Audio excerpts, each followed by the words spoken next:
I'm in a life-size replica of the International Space Station, but here on terra firma Earth, Huntsville, Alabama, to be specific, where we're going to explore what is possible.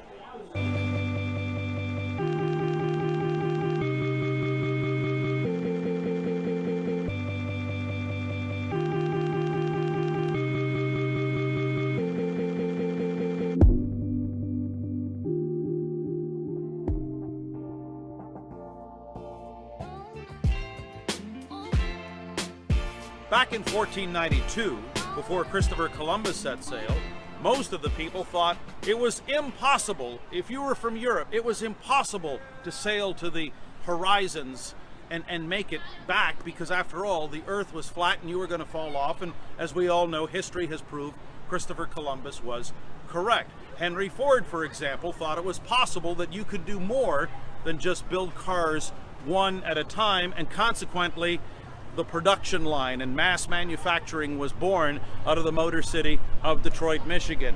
Here at the U.S. Space and Rocket Center program, there is stunning visual evidence as to what is possible. When you stand under the USS Pathfinder, the Space Shuttle Pathfinder, which was part of the Space Shuttle program, you get even more of an appreciation of exactly whether it's making machinery, whether it's space travel, or just whether it's how you and I see our careers, especially in 2017, you get a much deeper appreciation of what is and what is not possible.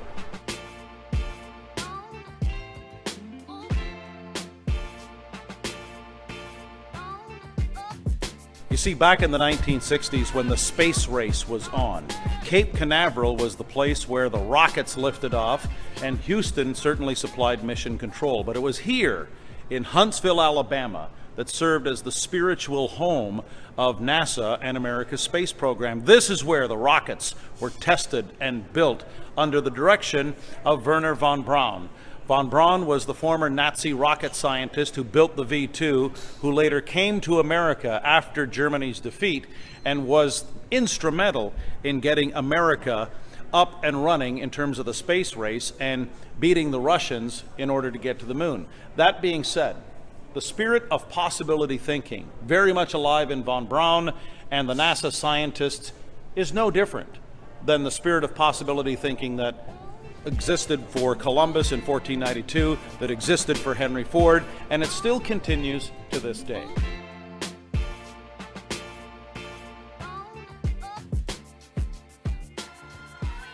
Each year, more than 700,000 people from around the world come to visit this U.S. Space and Rocket Center. Another 50,000 or so enroll in what's called Space Camp. This is where kids learn the basics when it comes to how to be an astronaut, for example. In fact, one of the most famous graduates of Space Camp was a guy named Elon Musk, who went on to do very well for himself in terms of exploring possibility thinking with SpaceX and Tesla. But here's the point we want to share here on the Reinvention Chronicles. In order to achieve any great breakthrough, whether it's in business, life, career, manufacturing, space exploration, no matter what it is, great breakthroughs are only ever possible when we break free, break away from whatever levels of traditional thinking are holding us back.